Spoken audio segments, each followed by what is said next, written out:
এই hotel Mona Lisa থেকে এখন মল রোডের দিকে যাচ্ছি, দার্জিলিং এর ম্যাল রোডের কাছে যাচ্ছি। ওইখানেই ভানু ভবন আছে, ওইখানে আমাদের গাড়ি রয়েছে, ওইখানেই গিয়ে গাড়ি নিয়ে আজকের যে সাইট সিন রয়েছে দার্জিলিং এর সেগুলো করব। এই মলের কাছেই চলে এলাম, হোটেল মোনালিসা থেকে মল মাত্র 2 মিনিটেই আমরা ম্যালে চলে এলাম। দার্জিলিং ম্যাল, দার্জিলিং এর মেইন প্রাণকেন্দ্র, এইখানেই চলে এসেছি। এইখানেই একটু আগেই রয়েছে ভানু ভবন। যেহেতু এই ম্যাল রোডের এখানে গাড়ি অ্যালাউ নেই, তো সামনে যেখানে ভানু ভবনের সামনেই আমাদের গাড়ি ওখানে রয়েছে, ওখানে গিয়েই আমরা গাড়ি নিয়ে এখন বেরোবো।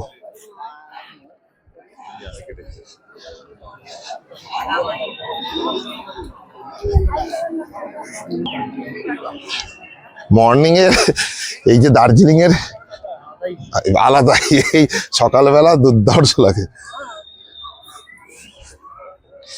এই এখান থেকে যে দুটো রাস্তা ভাগ হয়ে যাচ্ছে, ম্যালের থেকে যে দুটো রাস্তা ভাগ হয়ে যায়, ওপরে একটা চলে যাচ্ছে, দেখিয়ে দিই। এই যে ডান দিকের রাস্তাটা নিউ মহাকাল মন্দির, এই দিকটায় চলে গেলে মহাকাল মন্দির ডান দিকে, আর বাদিক দিয়ে চলে যাবে মহাকাল। এদিকে যে নতুন মার্কেটটা করেছে, আগে এখানে ছিল, এখান থেকে এখন শিফট করে দিয়েছে মার্কেটটাকে। ম্যাল থেকে ভানু ভবন যাওয়ার পথেই পড়বে এই সেলফি পয়েন্টটি, আই লাভ দার্জিলিং। এই সেলফি পয়েন্টে দাঁড়িয়ে সমস্ত দার্জিলিংয়ে যারা ভ্রমণ পিপাসু বাঙালিরা আসেন, প্রত্যেকেই এই জায়গাতে দাঁড়িয়ে সেলফি তোলেন। আমরাও সেলফি এইখানে দাঁড়িয়ে তুলে নিলাম। তবে আমাদের ভানু ভবন যাওয়ার জন্য বেশ অনেকটা হেঁটে আসতে হলো। এই গাড়ি এসে গেছে, এই আমাদের সব টিমের লোকজন উঠে পড়েছে। এই একটা ওয়াগনার আর একটা গাড়ি আসছে। তোমরা বেরো, তারপরে আমরা পেছনের গাড়িতে আসছি। গাড়ি নাম্বারটা কত দাদাকে একটু বলে দিতে বল আমাদেরকে।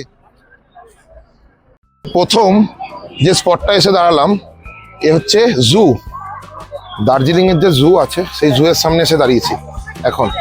এই জু এর ভেতরেই আরো দুটো স্পট আছে, আগে জু এ এন্ট্রি করি, তারপরে ওই দুটো স্পটও আবার দেখাবো। এই পদ্মাজা নাইডু হিমালয়ান জুলজিক্যাল পার্কটি জনগণের জন্য খুলে দেওয়া হয় 1958 সালে এবং এটি ভারতবর্ষের সবথেকে উচ্চতম জু হিসাবে পরিচিত।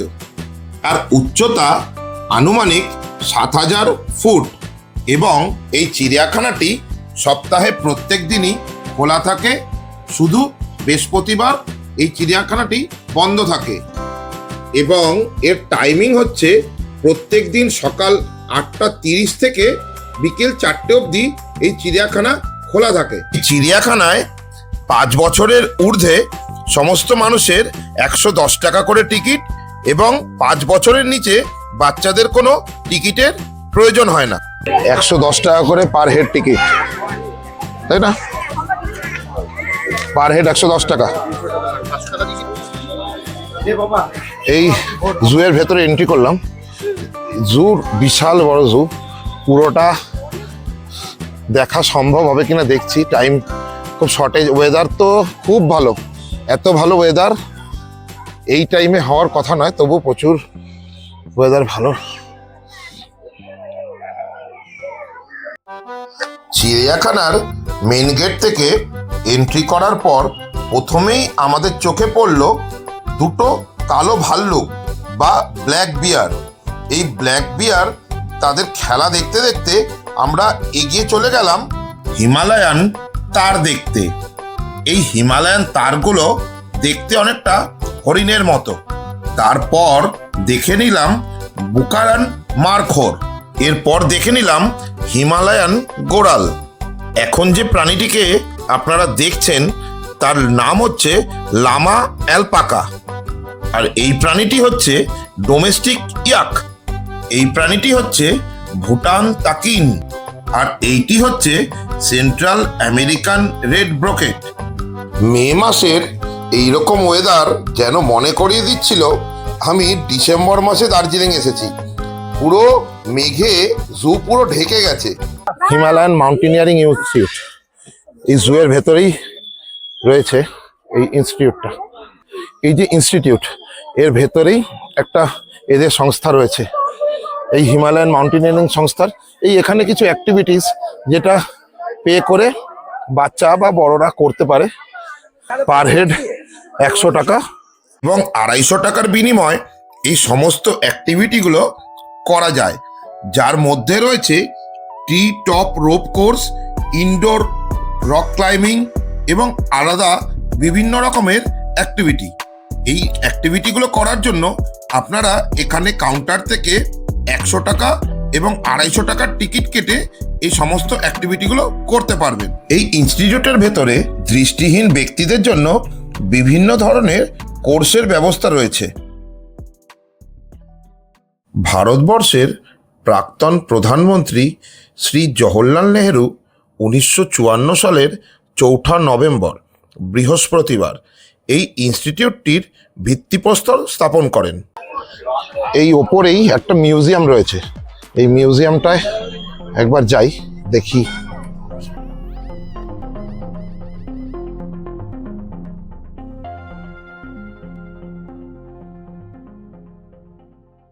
Mountaineering museum.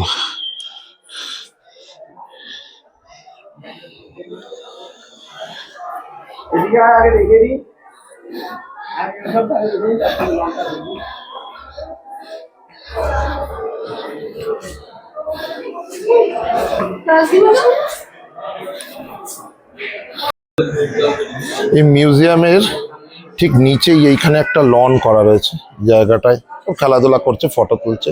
ভেতরে তো ফটোগ্রাফি অ্যালাউ নেই, মিউজিয়ামের ভেতরে ফটোগ্রাফি অ্যালাউ নেই বলে দেখাতে পারলাম না। এই মিউজিয়ামের ভেতরে আমরা দেখে নিলাম একটি পর্বত আরোহণ করতে যাবতীয় যা ইকুইপমেন্টের প্রয়োজন হয় তা সমস্ত কিছুই এর ভেতরে সাজানো ছিল এবং এর সমস্ত ড্রেস আপ। বিশ্বের প্রথম এভারেস্ট জয়ী তেনজিং নোরগে ছিলেন এই ইনস্টিটিউটের ফার্স্ট ফিল্ড ট্রেনিং ডিরেক্টর। ঘড়িতে এখন সময় বলছে বেলা 12টা। আমরা HMI এবং জু দেখে বেরিয়ে পড়লাম রঙ্গিত টি গার্ডেন দেখবার জন্য।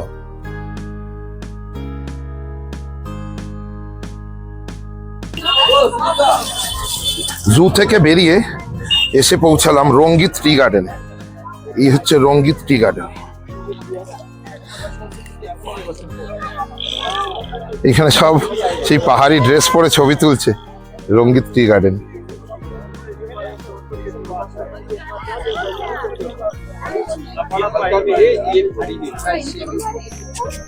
তো কুয়াশায় ঢাকা রয়েছে। আমরা এখন ক্রস করছি তেনজিং রক। এই রক দার্জিলিংয়ে রক ক্লাইম্বিংয়ের জন্য খুব ফেমাস একটি জায়গা। দার্জিলিংয়ে যারা এসে রক ক্লাইম্বিং করতে চায় তাদের এই রকে এসে এখানে তারা রক ক্লাইম্বিং করে।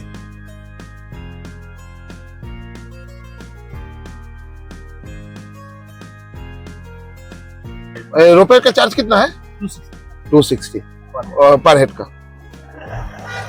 पहले एक बार गिर चुका है रुपए गिर चुका है, इसीलिए ना तो मतलब अब मेंटेनेंस ज्यादा करता है। छोटा सा भी कोई प्रॉब्लम यस मेरे भाई छोटा सा भी कोई प्रॉब्लम प्रॉब्लम होता है तो मेंटेनेंस।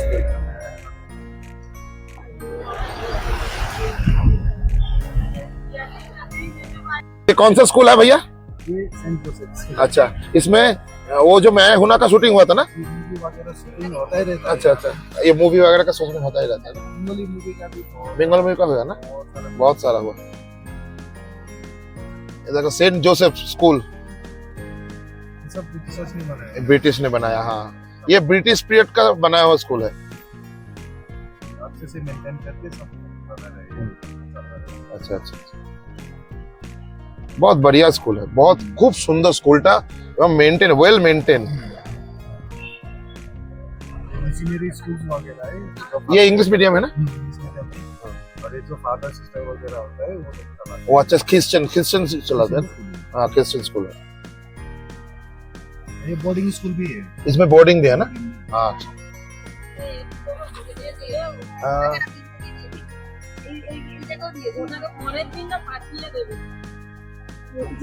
তেনজিং রক দেখে আমরা এসে পৌঁছালাম ক্যাভেন্টাসের সামনে। এই ক্যাভেন্টাস হচ্ছে দার্জিলিংয়ের মোস্ট ফেমাস রেস্টুরেন্টের মধ্যে একটি। এই ক্যাভেন্টাস থেকে ডান দিকে যে ক্লক টাওয়ার রয়েছে, এই ক্লক টাওয়ার থেকে কিছুটা এগিয়েই গেলেই সামনে আসবে আমাদের পিস পাকোড়া বা জাপানিজ টেম্পল। আমরা এই জাপানিজ টেম্পল দেখবার জন্য এগিয়ে গেলাম।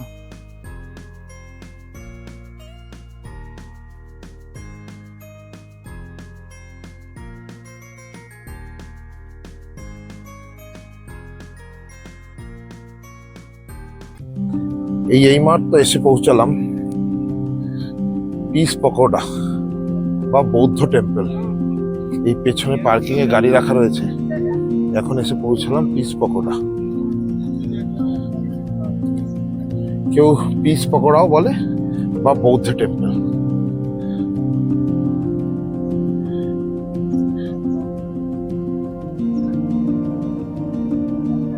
এই হচ্ছে বৌদ্ধ টেম্পল বা পিস পকোড়া।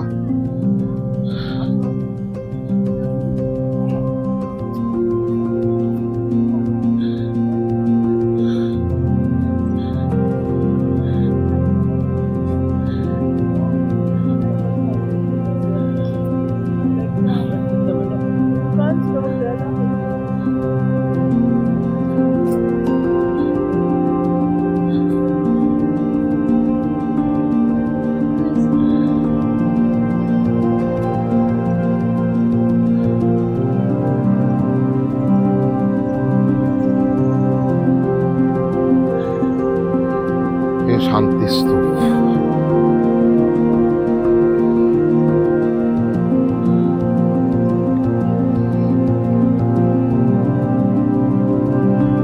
পুরো কুয়াশায় ঢাকা, এরকম টাইপে যে ওয়েদারটা এরকম হয়ে যাবে এই মে মাসের গরমে।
আজ তাহলে এই পর্যন্তই থাক। পরবর্তী ভিডিওতে আপনাদের সঙ্গে দেখা হবে দার্জিলিংয়ের আরও কিছু ফেমাস প্লেস নিয়ে।